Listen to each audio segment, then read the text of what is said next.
Merci de votre fidélité. Elle nous a rejoint en studio, l'avocate Rachel Flore Pardo. Bonjour Rachel Flore. Bonjour Ilana. Merci d'être avec nous en direct. Alors hier, c'était l'investiture de Donald Trump, président des États-Unis à nouveau. Et à cette occasion, une nouvelle question quasi existentielle semble habiter nombre d'entre nous. Quitter X ou ne pas quitter X? Telle est la question qui, depuis quelques jours, est sur toutes les lèvres.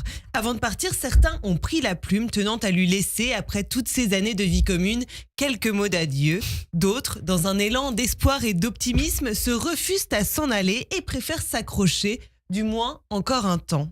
Avec X, c'est un peu comme en amour. Lorsque les mensonges et manipulations s'accumulent, on se demande, à juste titre, s'il ne faudrait pas partir. Mais un peu comme en amour, après toutes ces années et avant de tourner la page, il est aussi tentant de se demander si on a vraiment tout essayé. Oui, est-ce que sur X, il ne faudrait pas se battre encore un peu? Et si plutôt que quitter X, on pouvait aider X à changer?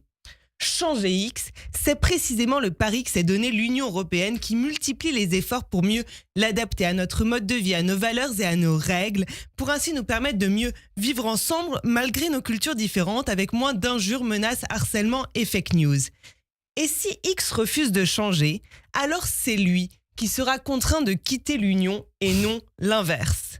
Pour ma part, tant qu'X sera disponible sur le sol européen, je n'ai pas très envie de laisser les idéologies réactionnaires, populistes, masculinistes y proliférer sans contradiction aucune. Je préfère pour l'instant y rester tout en allant voir ailleurs si le ciel est plus bleu, chez Blue Sky notamment, plutôt que de laisser l'exclusivité de cette plateforme qui compte des centaines de millions d'abonnés à Musk, Trump et leurs alliés. Alors effectivement, des alliés, ils en ont. Après Elon Musk, c'est Mark Zuckerberg qui, il y a quelques jours, a prêté allégeance à Donald Trump. Il n'y a pas d'amour, il n'y a que des preuves d'amour et Mark Zuckerberg l'a bien compris. Alors, quelques jours avant l'investiture de Donald Trump à la Maison-Blanche, il a sorti le grand jeu. Il ne s'est pas contenté de déclarer sa flamme à Donald Trump dans une vidéo publiée sur tous ses réseaux sociaux. Non, il a aussi pris des engagements, des vrais, réduire le fact-checking sur Meta et la modération devenue d'après lui censure pour, dit-il, défendre la liberté d'expression. Défendre la liberté d'expression. Vraiment? Mais la liberté d'expression de qui? Et au détriment de la liberté d'expression de qui d'autre? Sans modération, c'est la loi du plus fort et les plus vulnérables se taisent. Nous ne sommes pas égaux face à la haine en ligne. Les cyberviolences sont une menace pour nos démocraties en ce qu'elles excluent certaines et certains plus que d'autres de cet espace d'expression qu'est Internet.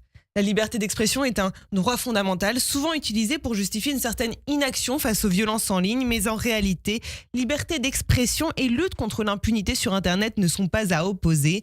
Réguler Internet permet de protéger la liberté d'expression, la nôtre, celle qui est définie par l'article 10 de la Convention européenne des droits de l'homme en ces termes. Toute personne a droit à la liberté d'expression. Ce droit comprend la liberté d'opinion et la liberté de recevoir ou de communiquer des informations ou des idées. L'exercice de ces libertés comportant des devoirs et des responsabilités peut être soumis à certaines formalités, conditions, restrictions ou sanctions prévues par la loi qui constituent des mesures nécessaires dans une société démocratique. À l'Union européenne et à sa Commission, aujourd'hui plus que jamais, d'agir pour protéger ce fragile équilibre. Eh bien, merci beaucoup Rachel Fleur. D'ailleurs, je crois qu'une tribune a été publiée récemment. Vous en faites partie. Je fais partie des signataires. C'est une tribune qui a été initiée par la LICRA et le collectif Je suis là, cofondé par Chani Benoualid et qui est paru dimanche dans la tribune du dimanche. Eh bien, on en parlera cette semaine. On recevra peut-être avec grand plaisir Chani, qu'on connaît bien aussi. Merci beaucoup Rachel Fleur et je vous dis à très bientôt. À très bientôt.